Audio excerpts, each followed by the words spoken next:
might be Yogi the steer and Cooper the alpaca.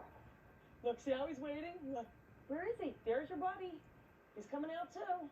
Wherever Yogi goes, he goes. They make an adorable pair today.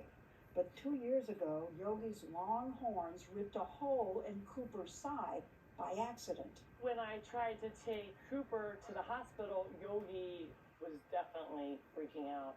You told me he cried. He cried. He went, "Mom!" Like, it broke my heart. It's, where's my friend? Where did you take him?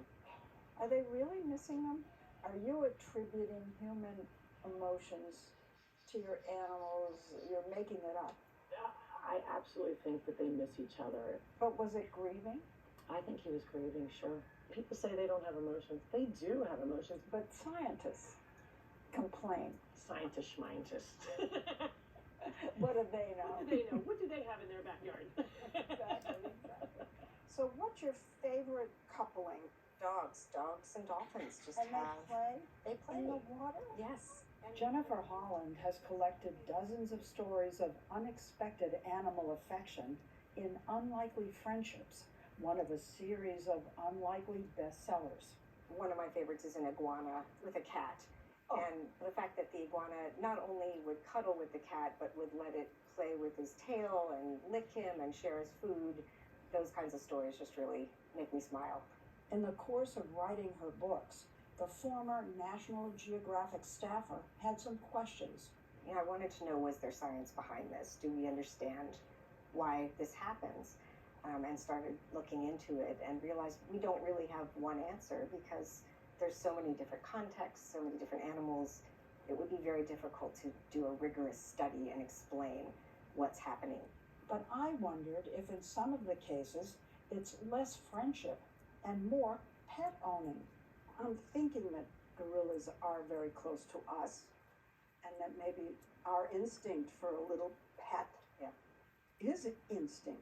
I mean, if a gorilla is the way we are, we want a little kitten. Right. And part of that may be kind of a little bit of that parental instinct, just kind of that instinct to care for. Wanting to mother. Zookeepers often place orphan babies with mothers of another species who are nursing. I asked Holland if the need for protection might come into play.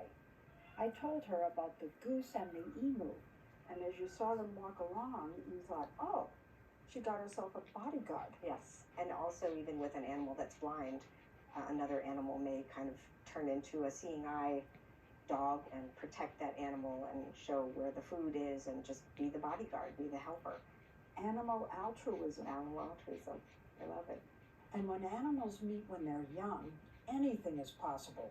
How does that song from South Pacific go? You've got to be carefully taught to hate and fear. What about the lion, tiger, and bear? Oh my. Yes. Oh my. Exactly. Yes. So they were really pals? They were pals, and these are three animals that would never meet in the wild. These three predators turned pals were found as babies in a drug dealer's basement and brought to an animal sanctuary where they became lifelong buddies. And it just happened that these three found something, again, positive in each other and pal around together. I think you see this in captivity so often because these animals are taken care of. They're not competing for food. They're not stressed. And so they have this luxury of being able to be social with other animals. Laurie Zelesky takes that, if you feed them, they won't fight theory to a whole other level. Okay, Leslie, come on in. I want to show you my roommates. Oh, I have 35 animals in my house. Wait a minute. You have 35 animals About. in your house? What, like what? I have 10 dogs, about 20 cats, a cockatoo who is louder than all of them put together, a chicken. Here's Adele the diva chicken. She lives here with the dogs? She does. And they don't eat her? They don't eat her, no. You know what comes to mind? Noah. It's like Noah's Ark. It's Noah's Ark. Saving animals is what Noah did, really. Yes. Wow. Yeah. You're biblical. I'm biblical.